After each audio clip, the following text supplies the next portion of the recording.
Mesdames et messieurs, bonsoir et ravi de vous retrouver dans cette nouvelle édition de Direct, votre fenêtre sur les grandes actualités qui ont émaillé, que ce soit la scène égyptienne, régionale ou internationale. Aujourd'hui, nous allons jeter plus de lumière sur deux sujets principaux. Il s'agit de ce dernier communiqué, cette dernière déclaration lancée par le ministère égyptien des Affaires étrangères en ce qui concerne les différentes campagnes médiatiques et politiques contre le rôle égyptien dans la question, dans la cause palestinienne et là dans la question spécialement de la bande de Gaza. Quelle était la réaction de l'Égypte vis-à-vis de telles campagnes médiatiques et politiques, mais aussi nous allons jeter plus de lumière sur le TICAD 9 qui s'est tenu à Yokohama. Comment elles étaient les grandes résolutions, les grandes recommandations après cette rencontre entre les dirigeants africains et japonais. Bien sûr, c'était un sommet auquel a participé le Premier ministre Dr Moustapha Madbouli. Et il y avait quelques points essentiels pour l'Égypte, notamment en ce qui concerne cet plan d'action, ce plan de route, premièrement lancé par l'Égypte à partir de 2019 lors de sa présidence de l'Union africaine. Il y avait des points essentiels comme briser le monopole de grandes puissances économiques, notamment occidentales, sur les économies africaines.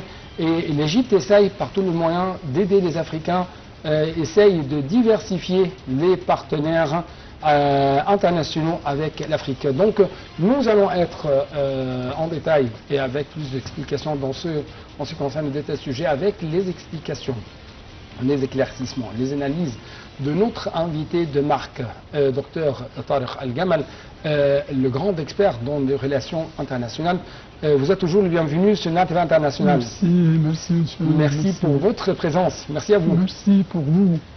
Avant de commencer notre discussion, nous aimerons bien sûr jeter plus de lumière sur les grandes activités déployées par M. le Président Abdel Fattah al-Sisi, que ce soit aujourd'hui ou durant les derniers jours. Justement, je dois vous rappeler que le Président Abdel Fattah al-Sisi a enjoint de poursuivre l'investissement pour moderniser le système hydrique et d'irrigation et pour renforcer le recours aux technologies modernes et à la gestion intelligente de l'eau.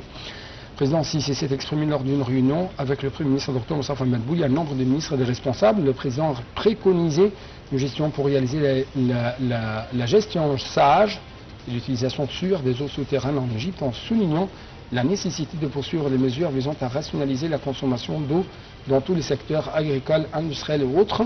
La réunion a permis d'examiner la situation générale de l'eau dans les pays, les besoins et la disponibilité ou non pour les projets agricoles et d'eau potable, ainsi que l'état d'avancement de plusieurs projets en cours de mise en œuvre. Bien sûr, la réunion a également examiné le plan national de ressources en eau et de l'irrigation, intitulé Sécurité de l'eau pour tous à l'horizon de 2050, qui vise à rationaliser la consommation d'eau, à améliorer la qualité de l'eau et à développer les ressources en eau et à créer un environnement favorable. Le concept de système d'irrigation de deuxième génération qui vise à assurer la sécurité hydrique de l'Égypte a été abordé. Bien sûr, ce concept essaie d'exploiter les ressources non conventionnelles et pour améliorer les ressources traditionnelles et pour quand même augmenter les opportunités de développement global du pays. La réunion a abordé la transformation numérique de la gestion de l'eau en Égypte et l'utilisation des technologies modernes de satellites pour surveiller le cours d'eau, suivre les travaux de purification et détecter tout empiètement sur le cours d'eau.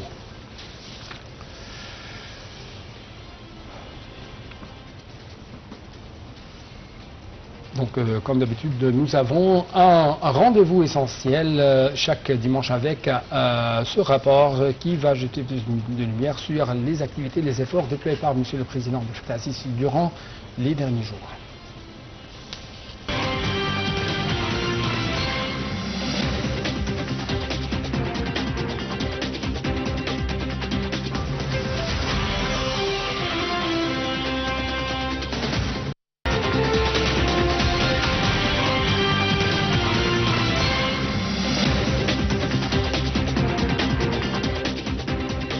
Donc, le docteur Tariq Al-Gamal, en tant qu'un expert dans le domaine de relations internationales, je viens où je viens quand même de présenter une information très importante en ce qui concerne la réunion tenue par M. le Président Abdel Fattah al-Sisi aujourd'hui avec des responsables comme par exemple M. le Premier ministre.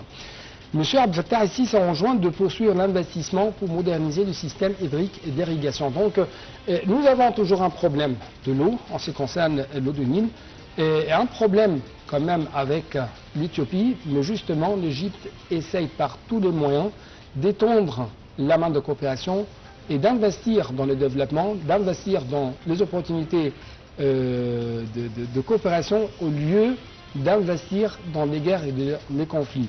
Est-ce que c'était l'un des points essentiels dans le plan de route, dans le plan d'action lancé et prononcé par l'Égypte en 2019 lors de sa présidence de l'Union africaine? Je vous remercie pour cette question, Merci parce que c'est une question de l'heure. En réalité, oui, il est à noter que durant la présidence de l'Égypte pour l'Union africaine, le président Sisi, grâce à ses efforts durant cette présidence, a donné un modèle d'action dynamique et distingué et a ouvert de nouveaux horizons de coopération, de développement pour l'Afrique. Oui. Et afin d'arriver à une Afrique robuste et prospère, et en même temps, ces nouveaux horizons ont donné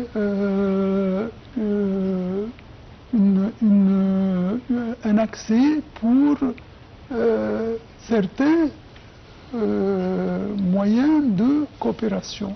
Oui.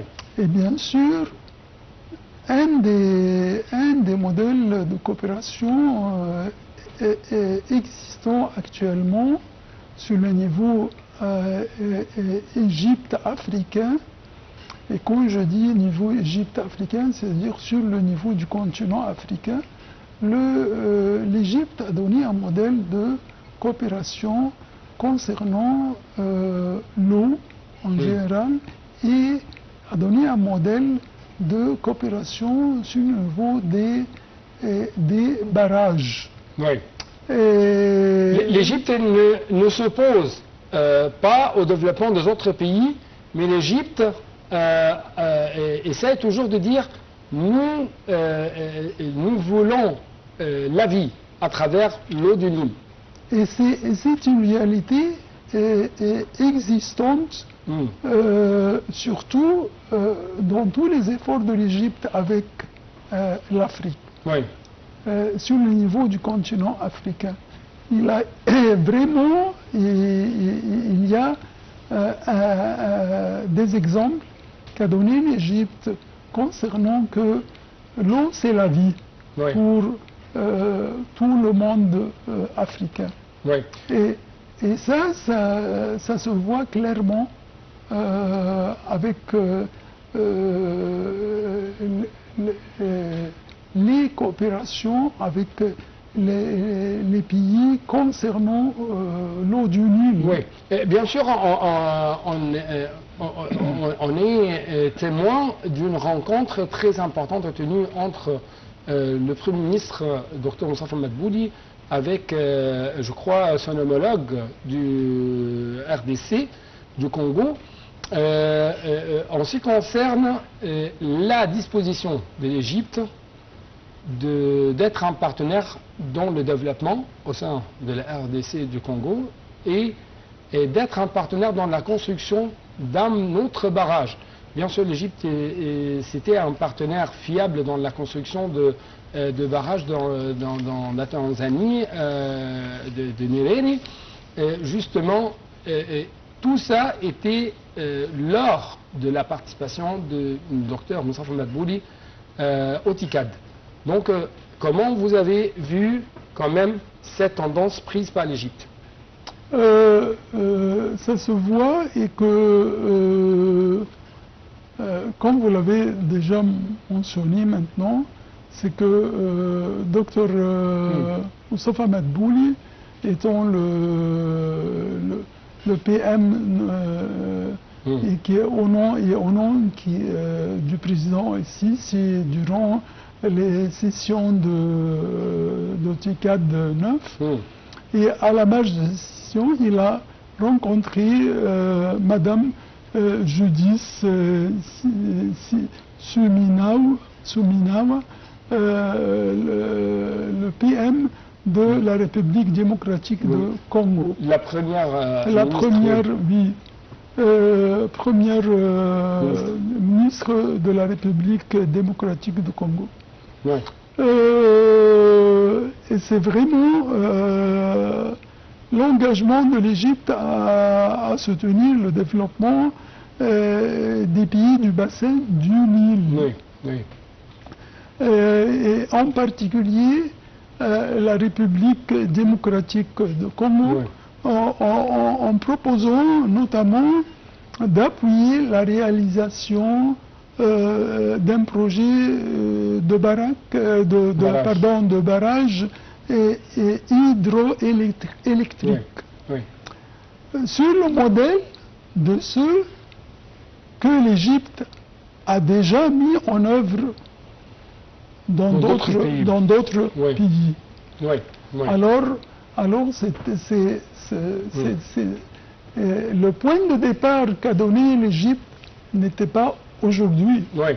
Au contraire, il y a des années et des années et des années. Oui. Et ça a été... Et quand même, si je peux dire, l'un des points essentiels, l'un des messages essentiels qui a été lancé par l'Égypte à travers le Premier ministre Dr Moustapha Madbouli, c'était l'appel à la paix, non seulement au sein de l'Afrique, mais aussi au sein de Gaza. À la lumière de ça, j'aimerais bien sûr discuter un peu plus de ce communiqué qui a été lancé aujourd'hui par le porte-parole du ministère des Affaires étrangères, Tamim Khalaf, qui a déclaré que la campagne systématique visant à minimiser la valeur du rôle que joue l'Égypte pour soutenir Gaza était une campagne lamentable qui vise à déformer ce rôle de l'Égypte envers la cause palestinienne et à réduire les pressions exercées sur Israël, tout en détournant l'attention loin des violations perpétrées dans les territoires palestiniens et les imputant à l'Égypte. Tamim Khalaf a d'autre part souligné que tout propos sur le déclin du rôle de l'Égypte dans la cause palestinienne n'est qu'une absurdité politique qui témoigne de l'incompréhension flagrante de l'ampleur de la cause palestinienne. Le porte-parole du ministère des Affaires étrangères a par ailleurs indiqué que le rôle de l'Égypte dans la cause palestinienne était bien unique, historique, axial et irremplaçable pour de nombreuses raisons, telles que la géographie, la culture et les liens affectifs reliant les peuples égyptiens et palestiniens. Il a de même affirmé que l'Égypte ne réagissait pas avec sensibilité envers l'émergence de nouvelles parties dans la cause palestinienne, mais qu'elle les considère plutôt comme des rôles qui soutiennent les efforts égyptiens et non pas comme entraves.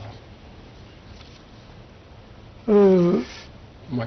Donc c'est à vous de commenter. Oui, ce n'est pas quelque chose de nouveau pour l'Égypte. L'Égypte a donné un exemple pour tout le monde entier que la cause palestinienne est priorité constante, existante pour l'Égypte. Oui. Et bien sûr, toujours l'Égypte donne sa parole qu'il est temps non seulement de condamner fermement l'agression israélienne et sa politique d'extermination systématique, mais aussi de prendre des mesures rapides et décisives afin de arriver à la reconnaissance de l'État palestinien. Oui. Et ça se voit que le rôle de l'Égypte, avec non pas sur le niveau arabe ou sur le niveau africain, mais il est à noter aussi de jeter un coup d'œil du rôle de l'Égypte concernant la cause palestinienne avec l'Union européenne. Ouais. Vous voyez comment ça se passe, les appels même téléphoniques entre Monsieur le Président El-Sisi et ses homologues, que ce soit avec la France, que ce soit avec l'Espagne, que ce soit avec Grèce, avec tous les, je donne des exemples, sur les niveaux européens, comment on donne soutien à donner soutien pour le cessez-le-feu pour l'État palestinien. Ouais. Et toujours dans le rôle quand même de l'Égypte au niveau africain, on trouve que l'Égypte essaye de renforcer, plutôt de mobiliser les Africains pour les droits des Palestiniens dans la bande de Gaza. Oui, bien sûr. Et ça a été clair durant les sessions de TICAD concernant le continent africain. Et la cause palestinienne était un point très important, et l'Égypte même a donné l'accent sur la cause palestinienne, étant que c'est un des sujets très importants concernant le continent africain. Et en même temps, ce n'est pas la question du continent africain, c'est la question actuellement de tout le monde entier. Vous avez vu ce qui se passe comme des manifestations dans d'autres pays qui ne sont pas des pays africains. Et quand même les Nations Unies ont déclaré l'état de faim dans la bande de Gaza. Exactement, exactement. Et ce n'est pas la faute de l'Égypte, de tels crimes perpétrés par Israël contre la population civile palestinienne. L'Égypte donne toujours, non pas l'exemple de soutien, mais en même temps, l'Égypte donne, il sacrifie tous ses moyens pour terminer la cause palestinienne, en même temps, afin d'arriver à réaliser l'État palestinien et la reconnaissance de l'État palestinien. Oui, docteur Tariq Al-Gamal, notre expert dans le domaine de relations internationales, nous voulons prendre une toute petite pause. Après ça, on va continuer et poursuivre notre discussion. Oui.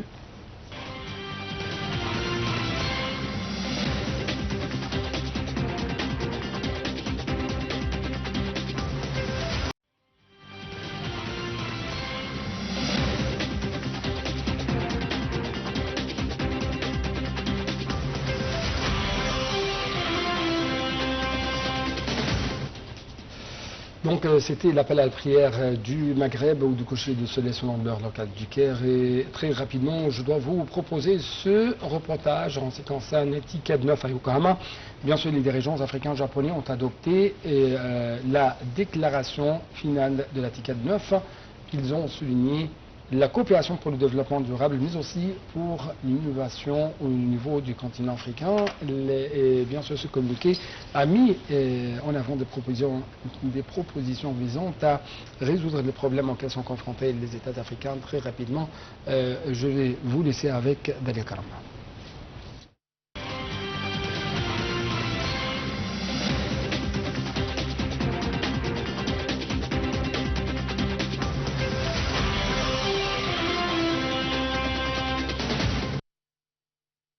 La 9e conférence internationale de Tokyo sur le développement de l'Afrique, TICAD 9, s'est tenue du 20 au 22 août 2025 à Yokohama, au Japon. À l'issue de 2 jours de discussion, les chefs d'État africains, le gouvernement japonais, des représentants d'organisations internationales et du secteur privé ont adopté la déclaration de Yokohama centrée sur la co-création de solutions innovantes pour soutenir le développement durable, la paix et la stabilité sur le continent africain. Depuis sa création en 1993, TICAD constitue un forum multilatéral privilégié favorisant la coopération internationale sur la base de la propriété africaine et du partenariat équitable. La déclaration de Yokohama, fruit des travaux de 2 jours, s'aligne sur les priorités de l'agenda 2063 de l'Union africaine et de l'agenda 2030 pour le développement durable et souligne la nécessité de renforcer la résilience des pays africains face aux crises économiques, sécuritaires, sanitaires et climatiques. La déclaration encourage la croissance économique inclusive et la diversification des économies africaines. Elle met l'accent sur le développement des zones économiques spéciales, l'intégration des chaînes de valeurs africaines et la coopération dans les secteurs numériques et technologiques, y compris l'intelligence artificielle et les infrastructures numériques. L'agriculture, l'agro-industrie, la pêche durable et l'accès au financement sont identifiés comme des leviers prioritaires pour soutenir la transformation économique. La TICAD 9 souligne la nécessité de renforcer les systèmes de santé et d'éducation et de promouvoir l'inclusion sociale, en particulier pour la jeunesse, les femmes et les personnes handicapées. La déclaration réaffirme l'importance de l'architecture africaine de paix et de sécurité et de la gouvernance démocratique. Elle encourage les solutions africaines pour prévenir les conflits et le terrorisme, renforcer les capacités humanitaires, soutenir les opérations de maintien de la paix et favoriser la participation des femmes et de la jeunesse dans la consolidation de la paix. Les participants ont reconnu l'impact disproportionné du changement climatique sur l'Afrique et ont appelé à un financement climatique renforcé, à la transition énergétique durable et à l'accès aux énergies renouvelables. La déclaration de Yokohama soutient la valorisation des ressources locales et la mise en œuvre de projets continentaux et régionaux pour renforcer la résilience climatique et la sécurité énergétique. Aboutissement de 2 jours de discussions intenses, la déclaration de Yokohama souligne l'importance d'un partenariat stratégique entre le Japon et l'Afrique pour bâtir un continent prospère, intégré et résilient. Les chefs d'État africains et le gouvernement japonais réaffirment leur engagement à co-créer des solutions durables et inclusives pour relever les défis économiques, sociaux, sécuritaires et environnementaux du continent.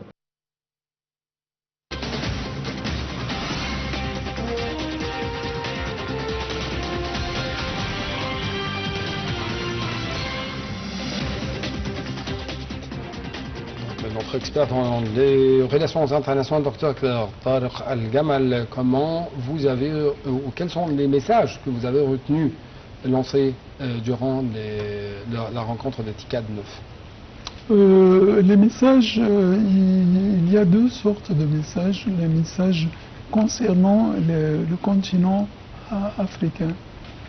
Et les autres messages concernant les relations avec l'Égypte, le Japon. Concernant le continent africain, c'est que durant les sessions de TICAD 9, il est à noter que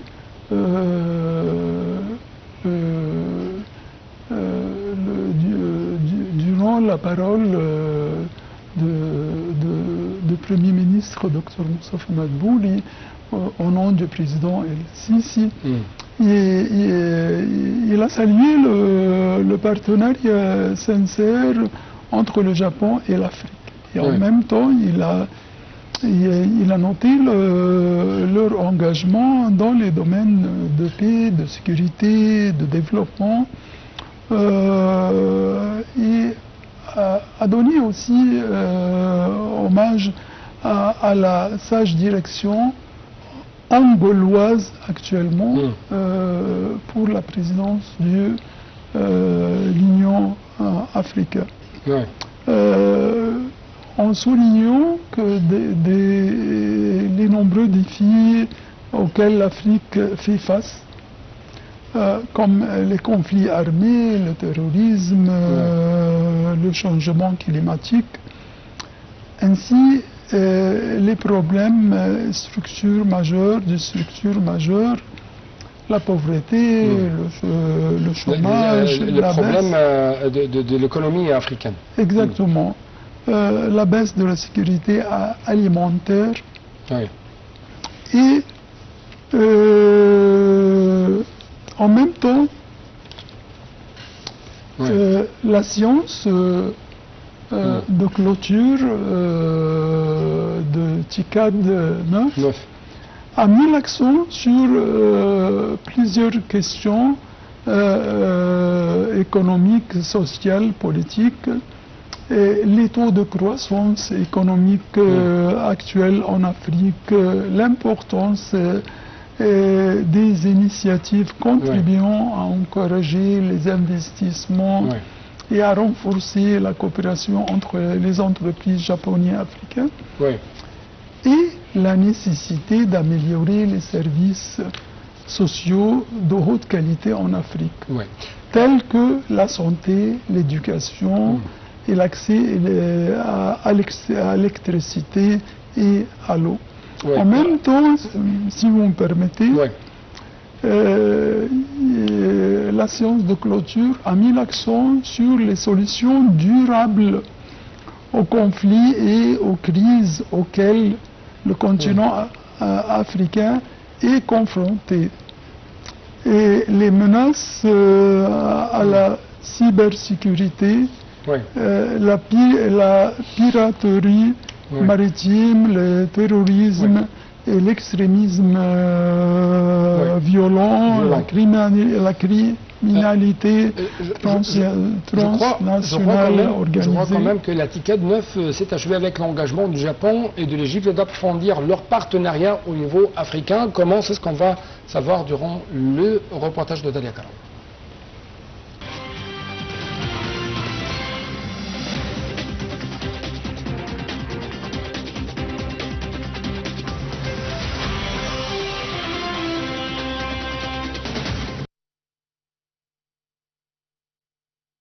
L'Égypte joue un rôle central dans le renforcement de la coopération Afrique-Japon.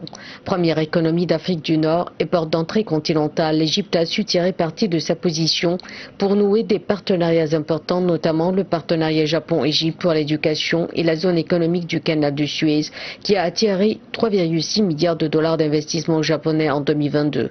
L'Égypte démontre comment des politiques axées sur des réformes et des infrastructures modernisées peuvent attirer des partenariats de grande valeur.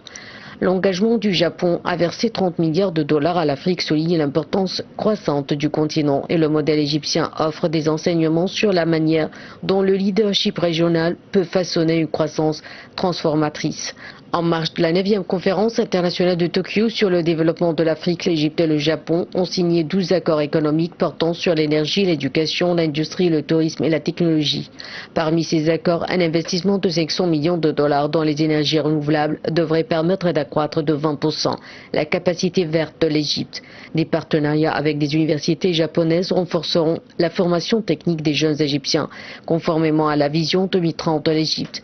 La coopération industrielle stimulera la production locale d'automobiles et d'électronique, tandis que les accords touristiques visent à mettre en valeur le patrimoine culturel égyptien. Les transferts de technologies contribueront à faire de l'Égypte un pôle régional d'innovation, renforçant ainsi le développement durable et la coopération bilatérale. La zone économique du canal de Suez constitue un pilier des ambitions industrielles et logistiques de l'Égypte. Située le long du canal de Suez, elle offre un accès privilégié à l'Afrique, au Moyen-Orient et à l'Europe, grâce à des accords tels que la zone de libre-échange continentale africaine, ZLECAf. L'Égypte a invité les entreprises japonaises à créer une zone industrielle dédiée au sein de la zone économique du canal de Suez. Grâce à la technologie japonaise de pointe et au faible coût de main-d'œuvre et d'énergie de l'Égypte, ce partenariat promet des avantages concurrentiels. Les avantages fiscaux, la simplification réglementaire et la solidité des infrastructures de la zone en font une destination attractive pour les fabricants japonais en quête de croissance sur les marchés africains internationaux.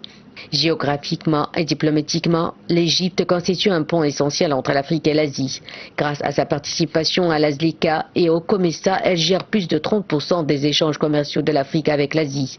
La zone économique du canal de Suez renforce ce rôle en facilitant les échanges industriels et commerciaux mondiaux. La coopération entre l'Égypte et le Japon constitue un exemple concret de mise en œuvre de l'agenda 2063 de l'Afrique qui privilégie la durabilité, la résilience et l'industrialisation. En 2021, l'Égypte a tiré 40% du total des investissements japonais en Afrique. En promouvant l'industrialisation et la transformation numérique, l'Égypte se positionne à la fois comme un pôle régional et un modèle de diplomatie économique, renforçant ainsi la connectivité entre l'Afrique et l'Asie.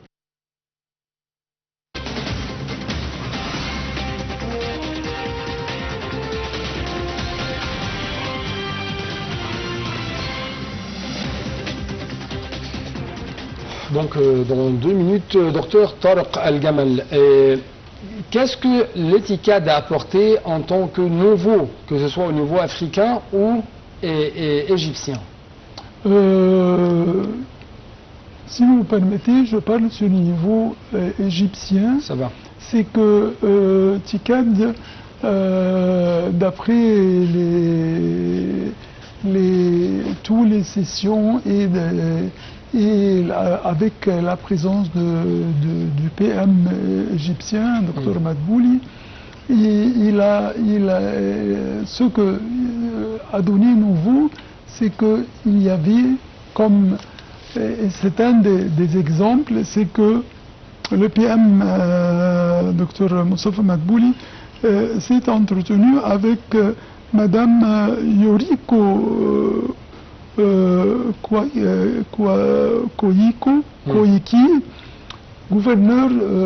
la gouverneure de Tokyo. Ouais. Et avec la présence des deux, du PM égyptien et le gouverneur de Tokyo, la gouverneure de Tokyo, ils ont assisté à la signature de 3 lettres de tension, d'accord, concernant la coopération dans le domaine d'éducation, d'enseignement et aussi dans le domaine hydrogène vert. Ouais. En plus,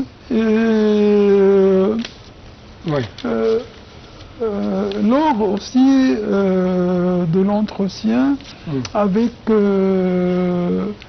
l'un des responsables de la Banque centrale japonaise? Oui, le gouverneur de la Banque japonaise pour la coopération internationale. C'était aussi un bon suivi de faire savoir que la coopération entre l'Égypte et la Banque japonaise pour la coopération internationale continue parce que cette coopération est existante et a réalisé des projets qui sont déjà existants en Égypte. Je crois que Fitch ou quelque chose comme ça a pris en considération cette rencontre. Malheureusement, et c'était une sorte d'amélioration au niveau de notes de l'Égypte, la notation de l'Égypte dans le domaine de crédit. Malheureusement, je n'ai pas plus de temps, plus d'espace pour vous donner l'espace pour nous expliquer un peu plus de ce sujet. C'est pourquoi permettez-moi de vous remercier infiniment. Merci beaucoup. Merci. Merci à vous, merci chers téléspectateurs. Il me reste seulement que je dois vous laisser avec ce reportage pour plus d'informations en ce qui concerne les différentes dimensions de TICODE 9, comment ce sommet a donné des espoirs pour les Africains. Merci, à la prochaine.